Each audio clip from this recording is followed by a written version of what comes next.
see all the funny things. So that's a different peak idea, right? So that your stations looked very different. You'll probably be getting a B in this class too, or Okay, probably. that's what this is for. We have what, workers, and we have what?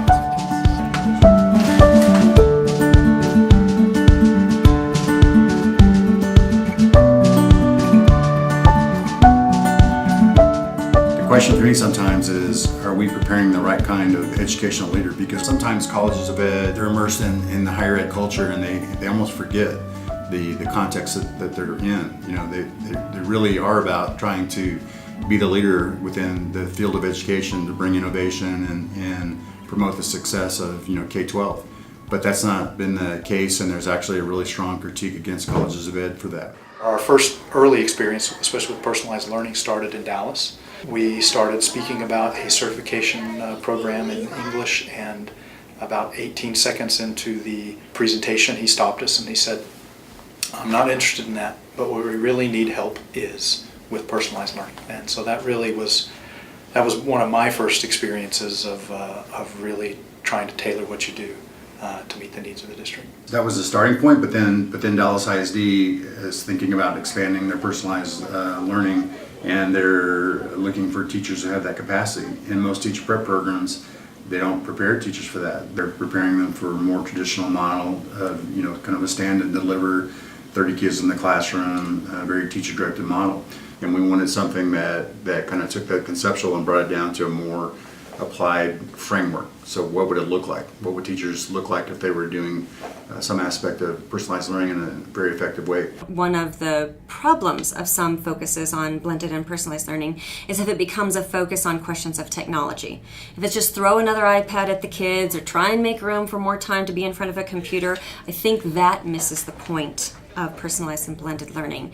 The question around how do you create blended and personalized learning is less a question about technology and more a question about pedagogy. It has been extremely valuable because I think the readings are rooted in the practices. Like when someone talks to you about, hey, this is what I tried in my classroom and here's where it went really well and here's not. And as I'm reading, you have these aha moments and I come back to a classroom and let's try this. We try and give a deep knowledge of not only just the general theories of blended and personalized learning, but also the reading and the scholarship out there that's about the strategies. They have to implement some of the things that we're learning about in the class, take videos of themselves doing part of that implementation, and then they receive feedback from myself as an instructor or any other instructor, as well as from peers. We recorded our classrooms to kind of see what that actually looks like in real time.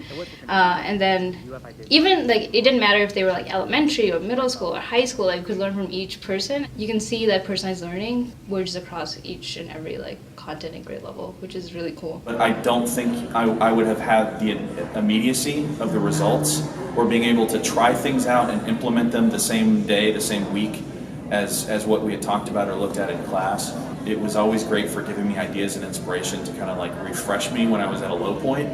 So it's helpful to do both at the same time. That's also set up the students for a really unique opportunity to work with each other.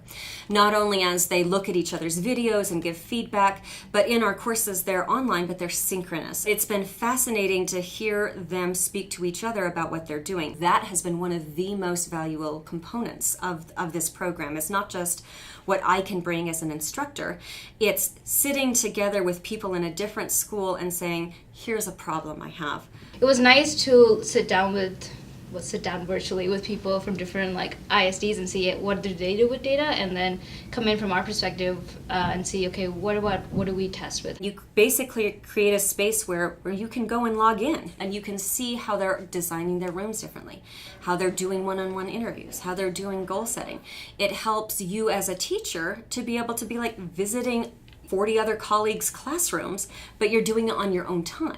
At the beginning of the class, thinking that these are people that are just kind of all in the Metroplex. Yeah. That was the operating assumption, and then to find out, well, they're on the coast of Texas, or they're in the Panhandle, or just spread out all over. It was incredible because we're talking about the same problems that we're seeing in our classrooms, and the same successes that blended is able to give us in the classroom kind of reinforces the fact that blended works. Personalized learning may actually have its day now. I don't think it's going to be a here now and gone tomorrow. Having a teacher preparation program that is able to prepare the teachers to do that, it just makes sense that we're actually providing the kind of teachers that districts need. Sometimes in higher ed it seems that we're kind of stuck on the old model and we know this, but we stay this way forever. So again, I want people who are willing to step out on the ledge to do the new and different thing. Because for me, that's what learning and education are all about.